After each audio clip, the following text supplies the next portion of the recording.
人間の条件という大長編がですね、今で言うと大ベストセラーになったんですね。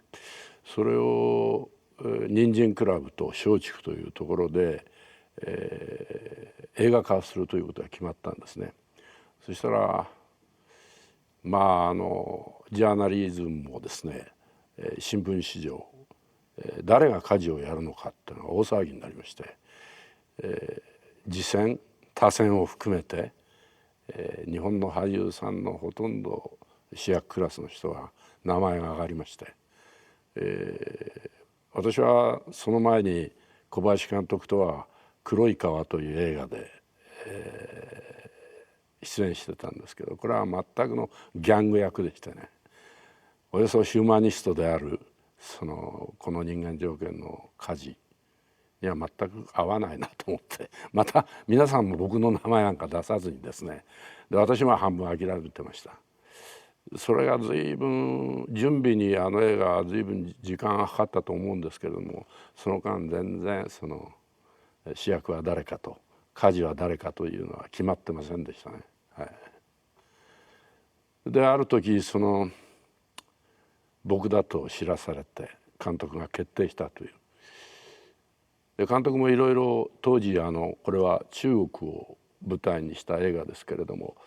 中国とは国交がなかった時代ですから、ほとんど、北海道を中心に撮っていくんです。それでロケハンっていうのがありまして、で監督やスタッフがずっとロケハンして歩いて、それは後で聞きますと、2ヶ月近くロケハンしたらしいです。その時最後にお風呂に入ってる時にですね、露天風呂に入ってる時に、月がバーッと見えてまして、その時に監督が大長編ですからこれは、いろんな角度から人物を見たいと思ってたんでしょう。でそのお月さんを見てる時に最後の方向して歩く舵が少し頭がおかしくなって、で美智子美智子って自分の女房の影を追って歩く時にその目つきが、これは仲代だと、それで決定したらしいんですがね、人間条件で初めて主役という形になりまして、それも何て言うんですか、純粋なすごいヒロイックな役ですよね。それまでは多少斜めに人間を見てるような役柄が多かったんですけど、こういう純粋にまっすぐに戦争に向かって一人で立ち向かっていく男の役は初めてでしたね。だから初めのうちは多少戸惑いましてね、随分いろいろ監督スタッフに迷惑をかけたと思いますけれども、そういうきっと小林監督はあの人はあんまり喋らなかった人ですけれども、僕は小林先生を見てですね、撮影中小林さんという人は舵なんだなと、そういうイメージを持って演じましたし、後から人から後で聞いた話ですけども、反戦思想を持ちながら軍事教練、それから射撃、最も優秀な兵隊だったらしいですよ。ですからどうしても私は仕事中に撮影中に小林監督と舵っていうのをダブらせて見てましたけどね。それは原作者の小見川さんもそうだったろうと思いますけれども、だからそういう意味では役者ってどっかでイメージで、役を作り上げていって実際自分の体で表現していくわけですけれども、小林さんを見てると、小林さんの目つき見てると随分参考になったと言いますか、それとこの話は飛びますけど、人間の条件が配役が決まって私が舵やると決まった時から、決まった俳優さんたちとそうですね、松竹の大船の撮影所で、1ヶ月ぐらい軍事教練させられました。でその映画の中にも出てくるんですけど、A内って言いまして、兵隊がみんなダンベッドで寝てますね。でビッと音とともに、監督たちが、ストップウォッチを持って第一軍曹って言いまして、さあこれでこのままもう戦場へ出かけても大丈夫だっていういわゆる形になるまで寝てて、それから洋服を着替えて、鉄砲を持って軍剣下げて、それからいわゆるリュックを背負ってですね、それでさっと戦場へ出ていく姿になるまでの訓練を徹底的にやらされました。それがだんだん速くなっていくんですね、毎日毎日。それとあと銃剣術とか、それからいわゆる軍隊の全員で歩く歩調ですね、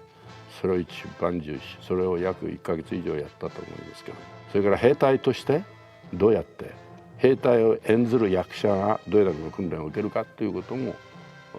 ある意味では戦争体験ではなかったなと思いますけれども、日本の当時の映画界、演劇界含めてほとんどの人が出たんじゃないかと思います。それが全て先輩なんですね。その当時の僕の先輩の俳優さんばっかりですよ。だからよく今思うに、あれだけの日本映画演劇の先輩の俳優の中で頑張れたなと感心しますし、随分いろいろ教わったことあります。特に山村壮さんという役者は一部からずっと出ておりまして、いろいろ指導してくださって、であるリハーサルの時に小林監督の前で山村さんと私とのリハーサルやったんですね。本読みって言いますか。で私ちょっと語尾を変えたんですね。そうなんだっていうのをそうなんですよとか、なんか語尾を変えたんですよ。で山村壮さんが中谷君ちょっとつって呼ばれて、シナリオライターっていうものはその語尾をどうするかによってすごい苦労するんだと。だから俳優の整理で語尾を変えたりセリフを変えたりしてはいけないよって言われましたね。それは大変ありがたいことで、だからそれからずっと役者として生きてきましたけど、書かれたシナリオ、書かれた戯曲の台本のセリフはそれはもちろん演出家なり監督に相談して変える場合はいいでしょうけど、そうじゃない場合は自分が役者として生理的に言いやすいようにするってことはその後一切しませんでしたね。だからそれは20代の初めの頃そういう教え方、それから先輩たちの演技を見て、こういう演技があるんだ、こういう演技があるんだと思って自分で主役でやりながら随分勉強させてもらいましたね。仕掛け4年準備期間を入れてですね、4年と言われてますけれども、実際の撮影はやっぱり3年ぐらいだったと思います。それでだいたい1部2部撮り終えて、半年間休みなんですね。でそれからまた3部4部始まって、それからまた半年間休みで、最後6部まで、だから3回にわたって、3年間はかかったわけですけども、ほとんど順撮りで行きましたから、当然つながってみると先ほども話しましたように、顔つきはその3年間の20代の3年間の顔ってこんなに変わるものかなと。その過程がですね、やっぱり3年かけたっていうこともあるでしょうし、自然に体が動くようになりましたね。はい、頭でこの解釈したりなんかすることはだんだんなくなってきて、さっき話しましたように初期の段階でいろいろ悩んだことが、あまり悩まなかった体の動くままになったような気がしますけれどね。だからその3年間は非常に過酷な撮影でもありましたし、大変だったですけれども、相当やっぱり充実した3年間だと、私にとっては充実した3年間だと思っておりますけれども、はい、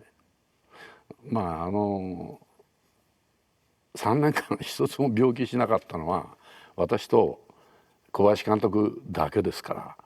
ら、やばい体は強靭であったんだろうなと。いわゆる氷の川の中へ飛び込んだりですね、戦車の下へ実際向こうから戦車がこう来るの下くぐったりですね、そういうことができたっていうのは今から考えるとすごい恐ろしいことですけれども、それも無我夢中の中でやりましたから、あんまり辛いとも思いませんでしたね。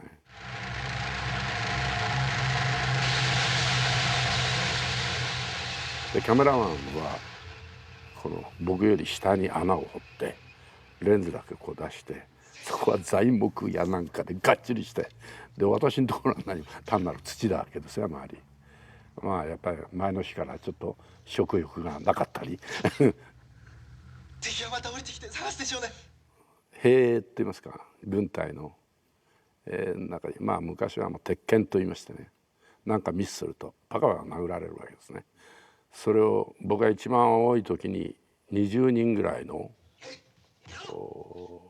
兵隊に実際げんこつで殴ってくるわけですよ。それでちょうど倒れて顔が腫れた時にカメラが回ってるとか、すごいそのリアリストなんですが、演技だから殴られてもしょうがないと思ってますけど、誰が一番強く殴ったかなってのは今でも覚えてます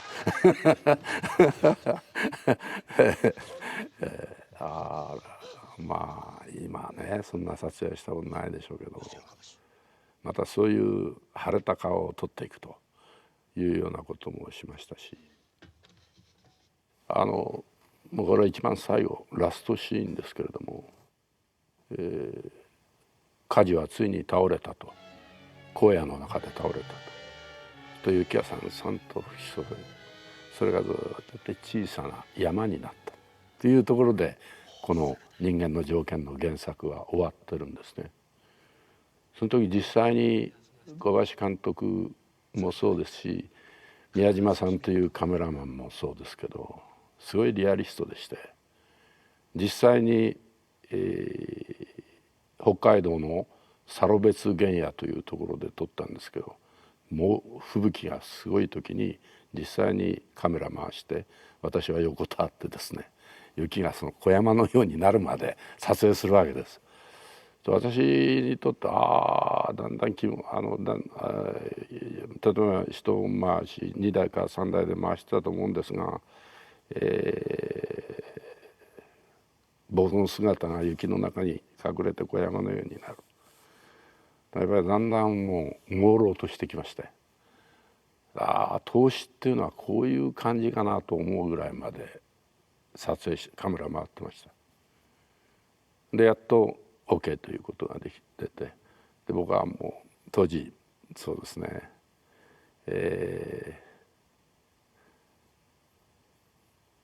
助監督さんが急に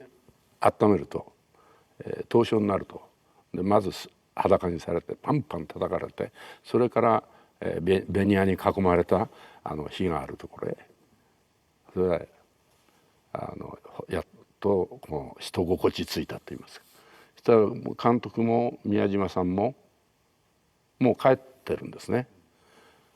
帰ってしまったんだと思ってね、これはやっぱり、そしたらちゃんと車あるんですよ。下じっと僕が車に乗るまで2人は待っていらっしゃいました。その時に「どうだった？」とか「大変だったね」なんていう言葉は一口も言いませんでしたから、監督が、やはり原作をすごく大事にして作った。よく原作から映画化する場合に、その原作の質と映画の質が違う場合ありますよね。人間条件にとってはですね、僕は直接五味川さんから、原作者である五味川さんから私の書いたイメージは映画になったら違ったっていうようなことは全然聞いておりませんし、監督は常に台本を片手にシナリオを片手に撮影してましたから、それから原作からシナリオにはないけれどもこの部分の原作の部分を入れようと前の日に決めて、それを一生懸命覚えましてねやった記憶がありますから、実に原作通りに作った本ではないかなと、映画ではないかなと私は思っておりますけれども、でその後パーティーもやりましたし、五味川さんのお宅に呼ばれていろいろご馳走になったりしましたですけど、映画に関しての僕は監督と原作者はどう感想を述べたか、原作者が映画監督に感想を述べたかそれは分かりませんけど、僕に対してはよくやったというお褒めの言葉を記憶してますけれども、1年に一遍はやってましたですね、日本では。12度見たことあると思いますけどね、9時間全部で。で徹夜興行ですから深夜興行といいますか、皆お弁当持って見に来るわけですよね。毎年1回はやってたんじゃないかと思います、その9時間上映っていうので、僕が見た限りでは常に満員でして、そう行われたですね。やっぱり反戦映画の日本映画として反戦映画のトップだと思いますけれども、感動するでしょうね。それっていうのは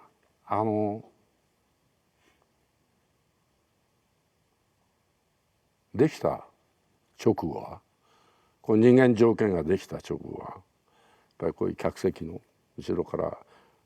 普通のお客さんと一緒に見るわけですけれども、できた頃は全体見られないんですね、役者って。